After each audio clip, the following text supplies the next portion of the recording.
Okay, so a little bit more information about Glasgow Pain Management Programme. That's our main entrance. We don't have our offices round the nice end of the Templeton building, but that's where we're based. Martin's already gone through some of this information, but we get the referrals from the pain clinic from any of our colleagues within the pain clinic. The patients are then sent out an opt-in letter, so they're asked to opt in to an assessment. As Martin does already talked about, the PMP assessments, and hopefully the patients will be successful, but if they're not, generally discharged back to the pain service, individual psychology, medication review perhaps, physiotherapy or community rehabilitation teams. But hopefully a lot of these patients, it's to get them primed up to come back, to be ready to come back into the pain management programme. We started with the core pain management programme, which is 12 weeks. The next programme that we developed was the Young Person's Pain Management Programme. We found that we were being referred people perhaps 18, 19, in their early 20s, and being in a group with other patients in their 40s, 50s, there wasn't much kind of in common, I guess, with their goals in their lives. So we developed a pain management programme for younger patients. It also runs for 12 weeks. More recent development has been the IPMP, or an intensive pain management programme. This is for highly functioning patients. These patients tend to be in work or on sick leave, wishing to return to work.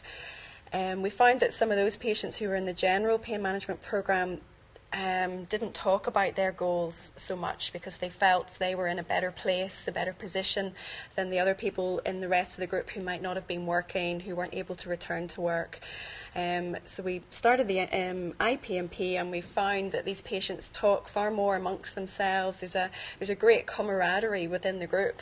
They're able to discuss their goals, returning to work, difficulties at work, and it's been really successful. We run a few of those recently, and it runs for 7 weeks.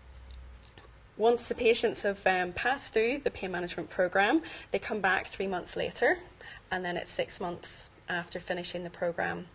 Hopefully, they're discharged to self-management. The little pink boxes down the left-hand side are the questionnaires that we gather, and when we gather the questionnaires, same questionnaires, Martin's going to talk about those later. Martin talked about this earlier. The pain management programme, 12 weeks, or the IPMP is 7 weeks, 2.5 hours a week. Mornings or afternoons. We try to be flexible with the patients. The intensive pain management programme, it has a later start. Starts at 3:30 in the afternoon. With most of these patients working, this seems to suit them better. They're able to more easily get time off work, and that programme finishes at 6, which is a bit of a later finish for us, the staff, but the patients enjoy it, and the attendance from the patients is good, so it's working. Generally 12 patients in each group. A few maybe drop out due to different reasons, but more recently our attendance has been good. Our group sizes have been good on completing the programme. Each week the patients get their manual for the week. It's a bit like you turn up for the first one, we'll give you the first issue free, and then well, they don't have to pay, but each week they come, they get a new manual to put into their folder, and each week they're given homework which will reflect topics that have been covered during the session that week, and asking them to practice these techniques at home during the week. Each session, when the patients come along, we start off with a catch-up. This might be individual, where the staff member will talk to the patient individually, or it may be a group-based catch-up. So we'll just, in front of the group, ask the group how they're getting on with their goals. And we found that really useful. I think a lot of the patients like to hear how the rest of the group are getting on with goals that they're working at. And they also like to hear if other people are struggling, if they're struggling as well. Again, it really does help with the group dynamics. Within each pain management programme, there's an individual session built into the programme, and that's 20 minutes where the patients can choose to speak to one of the professionals if they want to. So if they've got a question for the psychologist that they'd rather not speak to or speak in front of the group about, they can do that, or physio, or the nurse specialist as well. And as Martin said, each session, it's a mixture of information giving and practical components. So each week we do a mindfulness meditation or a mindfulness activity. I'll go on to talk about that in a bit later, and a programme of stretches that we build up as the programme progresses. As Martin talked about at the start, in the first session, I think a lot of patients would say it's quite a heavy session. The creative hopelessness, asking them to think back on what they've done, who they've seen, how it's worked, the effect that the pain's having on their lives, and then ask them to start to think about what is important in their life, what they value. I think a lot of patients, they definitely find it's a worthwhile session, but hard work. Next topics that we cover in weeks 2 and 3 are what is pain. I'll go on to talk about that a little bit in a few slides. Pacing. Well, those are the bits that the physios cover, so I think they're pretty important. But they're the kind of foundations for a lot of hopefully the progress that the patients will make. What's our thinking got to do with it? As Martin talked about, the impact that thoughts and feelings have on how people are coping, behaving due to their pain, and goal setting, asking the patients to work on a goal, choose a goal from any of the valued areas in their life that patients don't feel that they're being particularly successful at or active in, and asking them to set a goal within that area. Next week's we cover these topics, medication, discussing the different types of medication, using them effectively, essentially hoping that the patients feel more confident about the medication that they're taking and that they're using it effectively. Fear and movement, graded exposure in a lot of ways we're asking patients to look at, managing medical appointments, role of the pain clinic. You know, we're starting to lead towards hopefully self-management and discharge. As I said, each week they do stretches and mindfulness, and to help with the further maintenance, hopefully, of the goals and the progress that they make on the programme, we talk about relapse prevention, what happens if you have a flare-up or a significant flare-up, and talking about what's out there, what other services there are out there to help support them to continue with managing their pain. Explain pain. We do talk about this, what happens in the nervous system when people have got long-term pain. I'm not sure if you're aware of the literature that's out there, but there's some research by an Australian researcher called Lorimer Moseley, and even explaining to patients about what happens in the nervous system with pain can significantly reduce their anxiety, significantly reduce their pain while they're doing an activity and exercise. So we talk about the amazing pain stories, the inconsistencies in the nervous system. We talk a little bit about research going way back to René Descartes, right up to present day, what's been happening. A bit of a biology lesson, you know, the nervous system, not just talking about the receptors in the skin, but also the spinal cord, the role of the brain in that process as well. But as Martin had mentioned, we're talking about the other things that impact on the pain that the person feels, so their thoughts, their emotions, their previous experience, memories, all those other aspects that can affect the pain that the patient's feeling. Essentially, we're trying to ask the patients to think of it as how dangerous is this really, and the perceived level of threat that the patient understands. So the take-home messages from that are looking at that pain doesn't always equal harm, which is essential when you're talking about a sensitized nervous system, the alarm system, the brain working it out.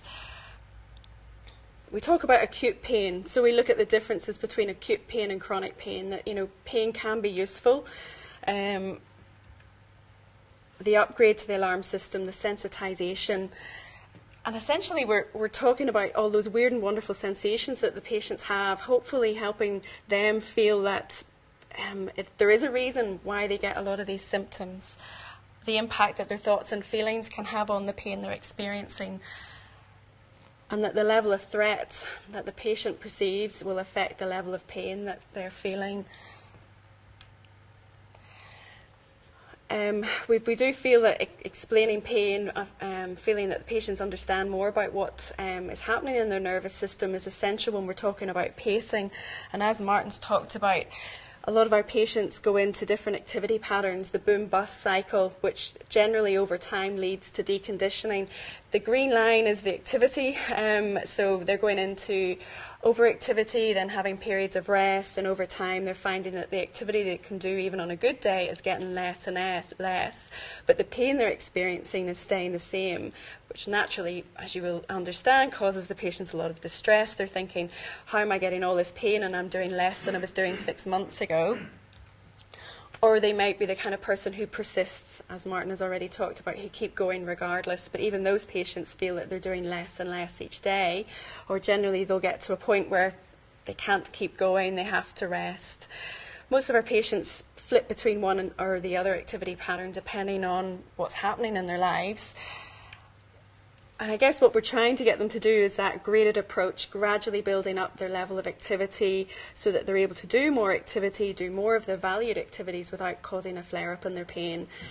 But we do acknowledge that pacing in theory, it's a lovely simple theory, it's really difficult to put into practice.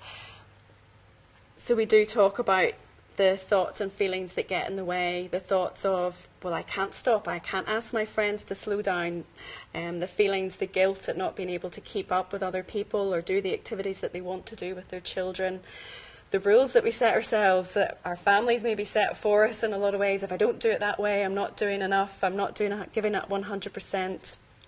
And acknowledging that pacing is difficult to put into practice, but hopefully allowing them, with the help of the psychologist, to identify and work at some of those barriers. The stretches, we do a program of stretches with the patients, and it's working at general flexibility. The patients are able to do the stretches in sitting and lying and standing, whatever they feel comfortable with and confident with. And it's taking in that mindfulness approach. We don't dictate as physios how far they move, how many repetitions they do. We're asking the patients to be more aware of how their body feels as they're moving, to be comfortable and confident. They get fed up hearing us saying that, to be honest. But that's the cornerstone of the kind of approach that we take. And people start to notice an increase in flexibility. They start to feel more confident with the movement. Their breathing isn't as restricted when they're moving, and they start to see general changes in their function that they can manage day to day. You know, some of our success stories, small though they may seem, is hearing that the patient has bought their first pair of laced-up shoes in years. You know, that is a success story for us, but it's a great starting point for people to become more active. And we then, if people are wanting to become build up strength or build up physical activity, we signpost on to other services in the community, which I'll talk about in a little bit. The mindfulness, as I said, is a cornerstone of the approach that we take with the stretches. So people, we ask them to be mindful, to be aware as they're moving. We do mindful stretches. We also do a mindful walk and different types of mindfulness meditations, whether it's being aware of their breathing and being aware of different sensations around their body, something that we call the body scan. And we encourage the patients to take regular practice of the mindfulness meditation.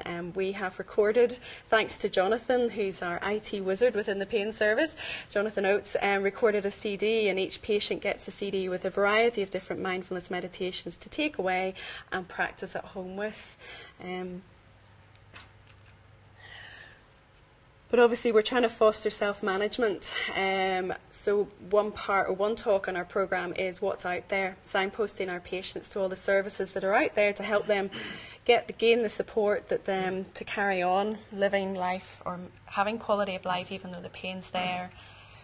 So these are some of the areas that we cover. I'm sure you're well aware of a lot of these services that are out there, but these are topics that the patients have asked about as well.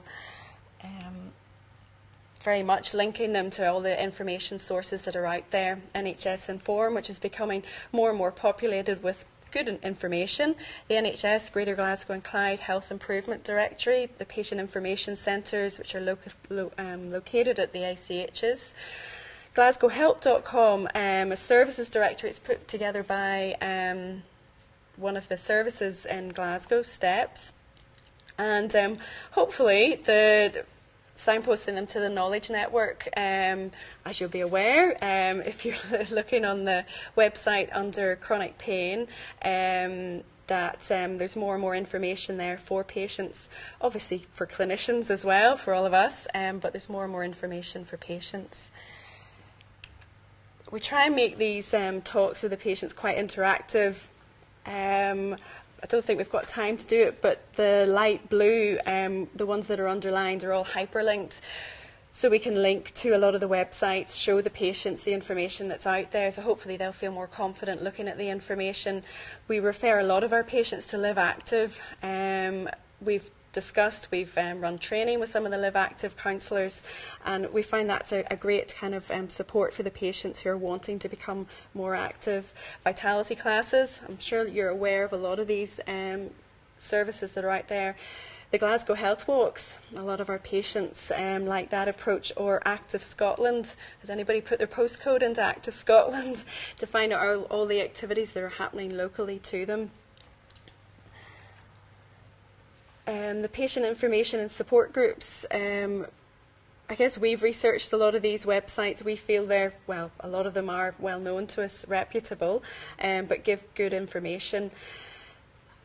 We get them in contact with Pain Concern or Arthritis Care, even the Better Together programme. A lot of our patients want to get involved in what's happening, being more aware of services that are developing and being able to give their information as expert patients. But I guess the one service that we work quite closely with is Pain Association Scotland, with the 7 sites around Glasgow. But through the programme running for the past, or the pain management programme running for the past 4 years, we now have a Pain Association meeting once a month at the Templeton Business Centre for our PMP graduates. Because again, there seemed to be a need for the people who'd finished the programme to meet with other people who'd finished the programme, so that they had be able to talk about the information that they'd gained on the programme and how they're progressing with it. With our graduates, once they finish the programme, as I said previously, they come back 3 months after completing the programme. At that, they all meet together, which they love doing. A lot of our groups actually meet up regularly at other times as well for coffee, lunch, things like that. But they meet up and they'll speak to one of us, one of the staff, for 20 minutes. Hopefully we're hearing success stories, we're hearing how they're progressing with the goals, the changes that they've made, the difference that the self-management strategies have made for them. But obviously if people are having difficulties, it's a good chance for us to help problem solve and ask, look at, or redirect them to look at some of the information that we covered previously at the pain management programme. 6 months after they finish the programme, they come back for a top-up session. So they're back for a 2.5-hour session, and you could essentially, I guess I call it this, but it's a Reader's Digest version of the PMP. We review the main topics covered in the pain management programme. A lot of our patients had certain goals that they were working on in the programme, and they may have focused on a certain part of the programme, and they really do value hearing a review of the other topics, because it maybe helps them refresh their memories and maybe think about, oh, that might be an area I want to work on now. Wasn't ready to work on pacing up activity, but now that I feel I've looked at my thoughts, I'm more familiar with CBT techniques, maybe I want to look at something else. And then we also reinforce referral or contact with other voluntary groups, outside agencies, and other services at that as well. I guess pain management programs, as you're aware, there's only a few in Scotland, aren't there? We're very much that level 3 of this Scottish this service model for chronic pain. But what we're aiming to do is to try and then redirect the patients to access the services in the community and even in primary care as well. And hopefully, I think we're getting there. We're helping to link up a lot of these services and getting the patients to access them. So that's me.